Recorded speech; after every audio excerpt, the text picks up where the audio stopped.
Welcome to today's edition of the Daytime Dialogues. It is truly my great pleasure to welcome a friend from a long time ago who continues to be a friend. I was going to say an old friend, but he and I are the same age. So it's a very young friend of mine, Rabbi Menachem Goldberger. Rabbi Goldberger is a very distinguished Rav in Baltimore, and his shul is Congregation Tiferes Yisrael.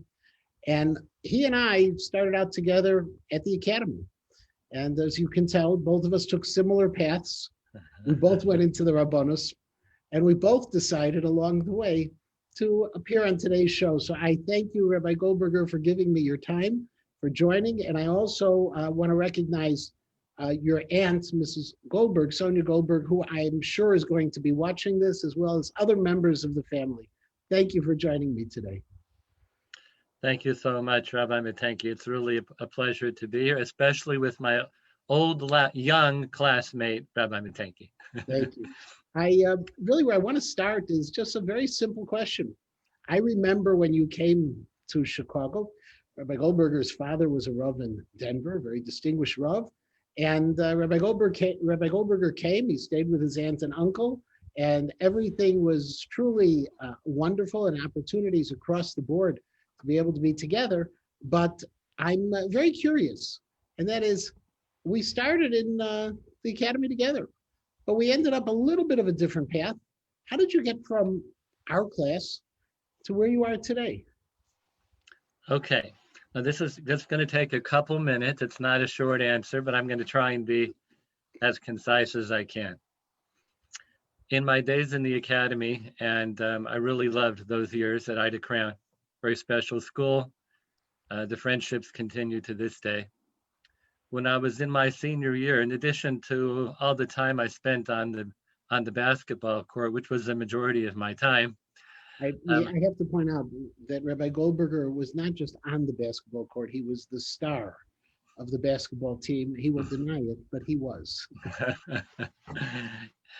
So indeed, that's where I spent most of my time. And during my senior year, Rabbi Hirsch Eisenberg, Zichrono Livracha, was one of my Rebbeim. Rabbi Matenki had as well. During the course of that year, I had a lot of religious questions, and I would speak to him outside of class over the course of the senior year. He was very generous with his time and his insight and his very fascinating, moving life as a Holocaust survivor to the shores of America. And he was really helping me to find my own path in Yiddishkeit as I was looking already at that time in my senior year where I was headed for the future. I had three options. I could go to Eretz Yisrael and go to yeshiva, which a lot of guys were doing. I could go to university, which a lot of guys were doing. And I could play basketball in college because I had an offer locally in Chicago from Roosevelt University. Over the course of that year and my discussions with Rabbi Eisenberg, I decided I need to go to Eretz Yisrael and deepen my understanding of Yiddishkeit. My parents were very supportive of me going to Israel, and I think we're very happy about that choice. I came back to Denver, and there was a very great Hasidic Rabbi and Rav in Denver named Rabbi Shlomo Twersky, Zecher Tzadik Livracha. He was a prominent figure in my life, literally from the time I was born. My father was very close friends with him, back to their days in Chicago, actually, when they were still single. They both ended up in Denver as Rabbanim there. My father used to bring me to Rabbi Twersky's house every Erev Pesach when I was a boy to bake matzahs. And for the years, every year we had a chance to see this great person. I always knew in my mind that there was something very special there, and I probably would end up someday reconnecting with him on a deeper level. So I came back from Eretz Yisrael, and I just knew I had to go see Rabbi Twersky. I was starting to grow in my Yiddishkeit a little bit more so. And when I came to see him, it was quite clear to me that this was the beginning of a path that I wanted to take. Over the next couple of years, from age 18 to age 23, I spent a great deal of time there, learned with him, eventually gravitated to Hasidus and that path in life. Was very attracted by the spiritual depth of Hasidus, by the warmth, by the Nigunim, and in the way it was manifest in him was very broad, very relevant, and very much something I could relate to as an American-born Jew. The other side of that, of course, is from my own family, being inspired by my father, Rabbi Daniel Goldberger, as Rabbi Lenny said, was a very important and well-loved, highly respected rabbi in Denver. And he had a great deep spirituality to him as well. He was more in the centrist, religious Zionist, Orthodox mode, which is how I grew up, but that still is very much a part of me as well. And I was able to, I think, bridge in many ways both of those two worlds. And that brings us to my own journey into Hasidus, where eventually I found myself very comfortable and hopefully growing, specifically within this path of Hasidus represented by Rabbi Shlomo Twersky, Zecher Tzadik Livracha. And Rabbi Twersky was part of the Twersky family of Great Yes. Rabbi? Yes, he was the oldest son of the Milwaukee Rebbe in Milwaukee, Rabbi Yaakov Yisrael Twersky, the oldest of five very famous sons, including Rabbi Michal Twersky in Milwaukee, his nephews, Rabbi Shlomo Twersky's nephews in Chicago, and also their grandfather, Rabbi Leibele Twersky, the Horner Steipler Rebbe, spent his last years in Chicago as well. I understand he's buried there. And Rabbi Twersky had a strong connection there as well. And most of his brothers also went to the academy. Yes. I don't know if your Rabbi Twersky went, because I think it may have been before the academy was founded. Yes, he went to Torah V'das for all those years. And then after Torah V'das, he went straight to Denver as a very young man, about age 22, when he became the Rav there. So in 86, your shul started up, and they invited you and Bracha to come to be part of the shul. How did that happen? Were these Balabatim people who were familiar with Chassidus, or was it they heard of you, or did you beat them in a one-on-one game in basketball? It was the latter. They said, if you beat us, you can be our Rav. So I did, and that was that. This is also a story related to the Twersky family. My wife and I, Rabbi Simbracha, we were in Denver at the time. I was an assistant rabbi to Rabbi Mutzel Twersky, who had taken over for his father after Rabbi Shlomo Twersky passed away. I started to look for a stellar, a rabbinic position. I was around age 26, 27. And I got a call from Rabbi Michal Twersky in Milwaukee, who we're still very close with. And he said, there's 12 families, 12 mishpachos in Baltimore. They're looking to start a shul which has Varmkeit and Ruchnias, family-oriented, mishpachti. And they're looking for a rabbi and rebbitzin to start. They're not going to start without a rav and a rebbitzin. I thought maybe it would be a good match. So he made the shidduch. And my wife and I went out here to Baltimore in June of 1986. We had a Shabbaton, which was essentially our interview. And they decided to go with me. I decided to go with them. It was a good match. And later that summer, in August of 1986, in Elul, we began the shul, Kehilas Tiferes Yisroel, with 12 mishpachos. That was the beginning of our journey here. And it has grown significantly. Thank God. Beautiful Kehila over the years. We have about 150 mishpachos in our shul. And many, I have to say hundreds of people have passed through our doors, probably more, over the years. And a good portion of our membership, we think 40 families, has made aliyah. Wow. In the past, 25 years. And so let's talk about bridging all of those different divides that people imagine exist within Klal Yisrael. Now, I find it fascinating. There was recently a friend of mine who lives in Lakewood, came across a picture of me, and she thought that I had just been in Lakewood for an event. And so I got a text from her in the morning and saying, you were here and you didn't give a call, because the picture of me was with the two Rosh Yeshivas of the Lakewood Yeshiva, Beis Medrash HaGodol. We were sitting together at a table, I with my kippah sruga, and they as they would normally be dressed as Rosh Hashivas of Beis Medrash HaGadol. And she said, you know, here in Lakewood, people can't imagine that would happen. And after I explained to her, it wasn't from now, it was from 2 years ago, the picture. But I also told her that in Chicago, they don't always imagine it either, because when I was sitting at the table with the two of them, people kept on walking by and taking the picture because they couldn't imagine such a thing. But I know you've crossed that divide in many ways. Baltimore, while it has a strong yeshivish community, it has also a modern Orthodox community, and you've bridged it. How do you do that? I guess I could say it this way, that in a certain way, I contain elements of both in my personality.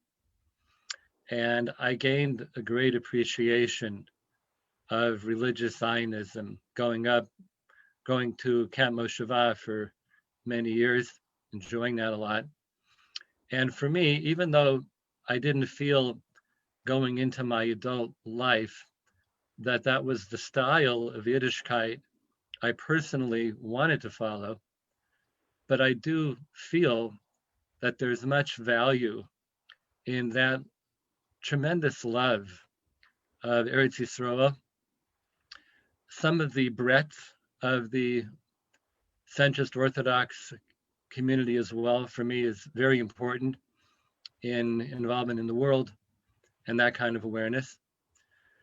And at the same time, the part of me, which is a very deep part of myself, which was attracted to the Ramchal and the Sifrei Chasidus, very much resonates with that approach to Torah. And to me, there's no real stira, there's no real contradiction. I know that as movements, there are stiros, there are differences of opinion regarding Eretz Yisrael and regarding other topics in the Jewish community. There are many points of differences, but I do feel that there's so much good in each one that it's possible to live with both, and I do. Now, of course, in my external appearance and in my identity, I've chosen to associate with the quote-unquote Haredi world, and I do. And I've also found, of course, within the Haredi world, there's much more nuance than people from the outside necessarily expect. They think it's a monolithic group, and it's not. There's so many different ways and paths within Haredi type of Yiddishkeit, which you can find if a person's looking for that. And I have found the ability, and a lot of that came from Rabbi Twersky, Zichrono Livracha, to live what I feel is most important coming from both worlds. And I think because both of those things come from inside of me, I probably express both of that as well. And I'm very comfortable going back in each world, addressing people in each world, which I do all the time. And for me, that's just part of the way I live my life. Now, you've also composed nigunim and songs. Where did that, I don't remember you as a composer when we were growing up together. Where did that come from? You know, it's very interesting that you asked that. You know, my parents gave me music lessons when I was very young, like my early elementary years, elementary school, several years of piano lessons. I enjoyed it. I was musical. I sang in the choir at my father's shul on Rosh Hashanah Yom Kippur with a couple of boys and mainly men. I liked that a lot. We still have a lot of funny stories from those years. When I was in high school, I appreciated music, enjoyed music, but it wasn't really part of my life. When I went to, a little later on in life, the worlds of Hasidus and Rabbi Twersky and what he represented, the nigunim of Hasidus kind of reignited within me the latent musical ability and kind of brought that out. I just started to play the piano again, and to compose nigunim, and to start to daven a lot from the Yomid when called upon. And it was something that just, I think, blossomed, that was there, found its opportunity to express itself within Hasidus and Avodas Hashem. And that's how it came out. It surfaced a little later in life. And in the modern Orthodox world, in fact, we just had a program with Rabbi Weinberger, the Esh Kodosh. There's a theme, what's referred to as neo-Hasidus, where I guess as opposed to some of the values that came from modernity that you've brought into Hasidus, people are trying to bring some Hasidus into modernity. I think it's just two sides of the same coin. What does it really add? Like, coming from a place, let's say I'm a bit more, and I guess even though my background is Hasidic, my great grandparents, but the way I was raised, it's a little bit more of a Litvish approach, a little colder, let's say. What does the Hasidus add in our day? So I can speak really for myself. Also, Rabbi Tank, I didn't know you had a Hasidic background. So now there's another. Yeah, we don't deny it. My grandmother used to tell us stories about her grandparents having visited the Chernobyl. Wow. Yeah. So that is the Tversky Hasidus, is Chernobyl. That's the family there. So I think it's really this. What did it add for me? Everybody's different. I'm going to say a few things. Flavor. It added flavor to my Yiddishkeit. Spiritual depth. Now, that's not to mean a person can't have spiritual depth outside of the Hasidic circles. Of course you can. But I'm talking about that kind which specifically comes from Hasidish's forum. I'll mention, for example, the Morei Naim, the Kedushas Levi, the Noam Elimelech, the Beis Aaron, the Balatanya. This kind of, I'm going to put it this way, how is the Torah and the psukim of the Torah speaking to me as a Jew right now that has very immediate relevancy in my own spiritual world? I got a great deal from that in Hasidus and also from the Ramchal. I think that for Jews nowadays, a good part of that is missing in many circles. This flavor, depth, nuance, spiritual relevance. A lot of people get intellectual relevance from Gemara and Halacha. And of course, that is steeped in spirituality. It's Torah. How can it not be? But to bring out other facets in machshava, thought, in regesh, in feeling, in achdus, I find that those things come forward very strongly in Sifrei Hasidus. And I do think that in this generation, a lot of people feel that missing. And they are able to get it through different levels of exposure to Hasidus. One example is we can see the great popularity of the Sefer Nesiva Shalom by the son of Rabbi, Zichrono Livracha, who took Hasidus and put it into contemporary Hebrew organized language and ideas, and it made a tremendous roshem across the spectrum of Jewish learning. People are starving for this, both teenagers and adults, and they find it there. I think that's what it has to offer. So when you, for example, are preparing a class for what kind of shiurim, what kind of classes do you give at the shul then? It's a spectrum. We have Gemara, we have Halacha, we have Hasidus, we have Hashkafa, and we have Navi. Sometimes we have Parsha Shir, depending on the time of year.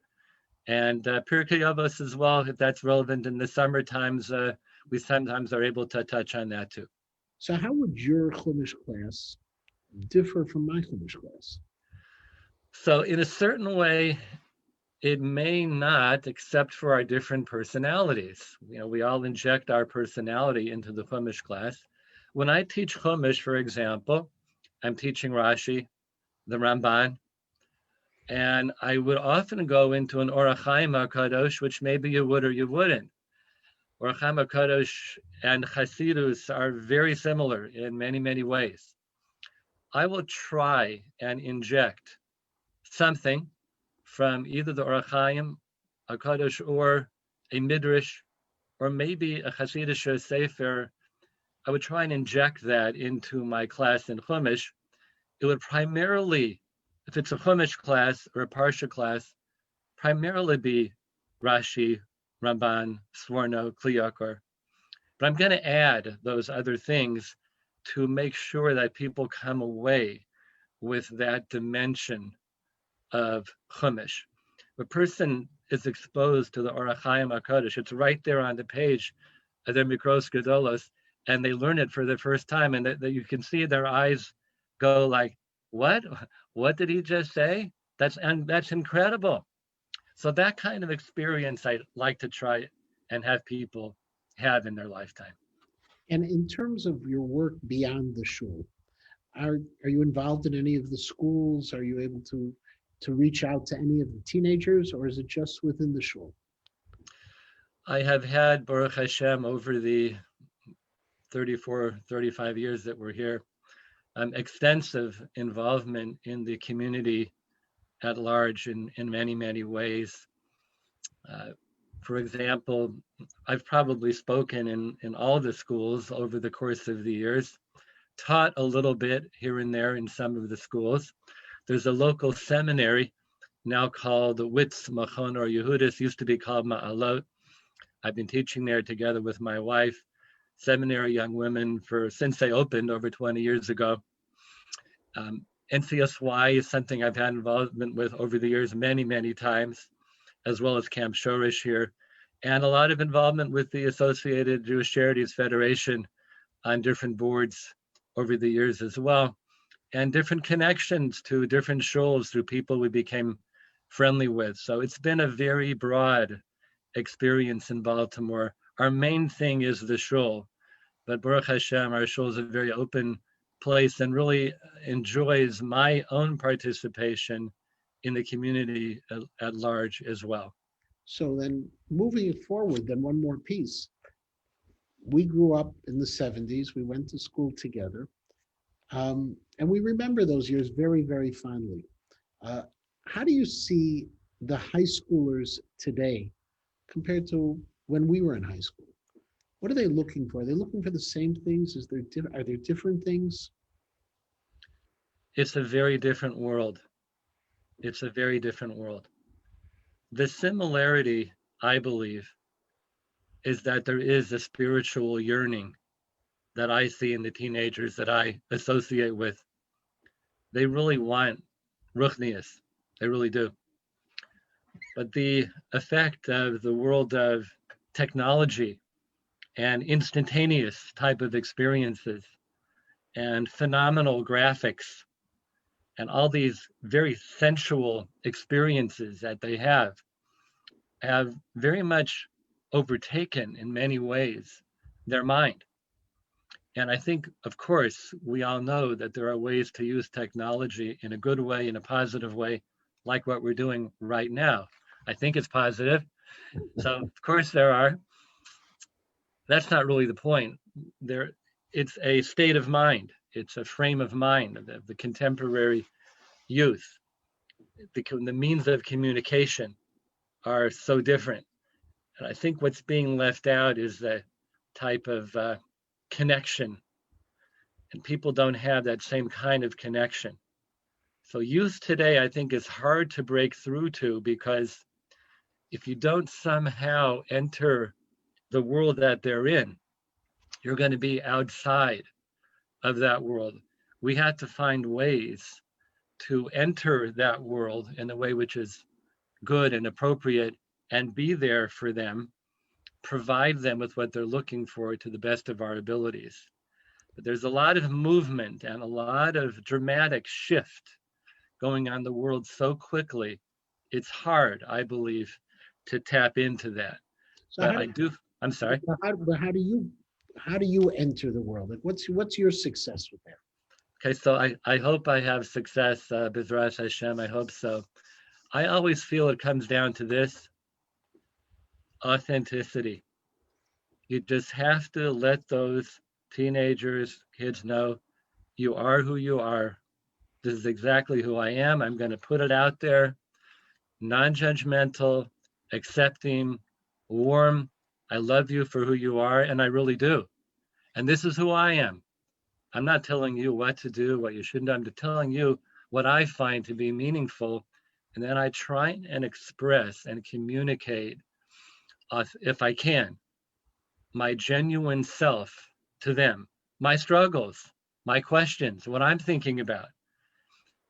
If a person is real, if a person comes across as real and genuine, that's the way to enter their world.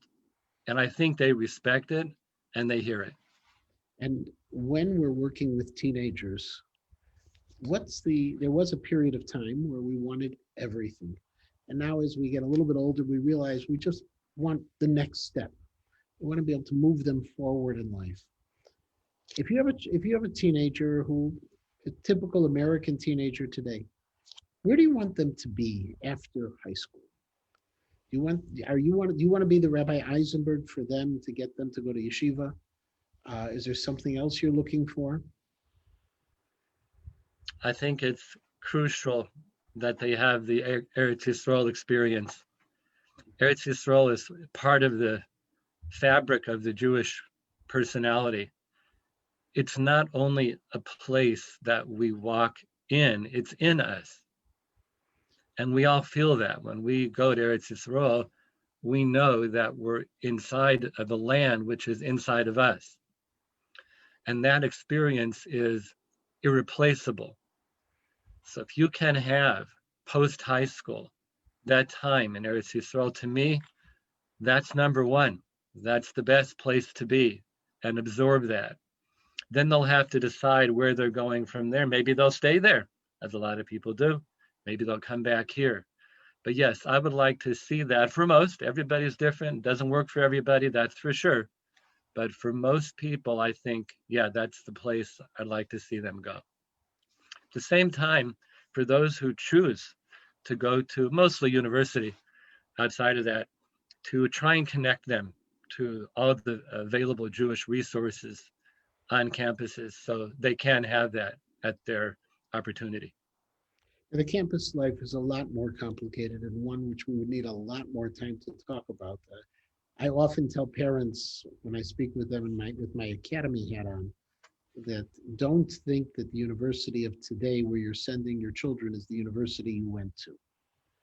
The world is different, the university life is different, and it's a place where we have to be even more careful over the years.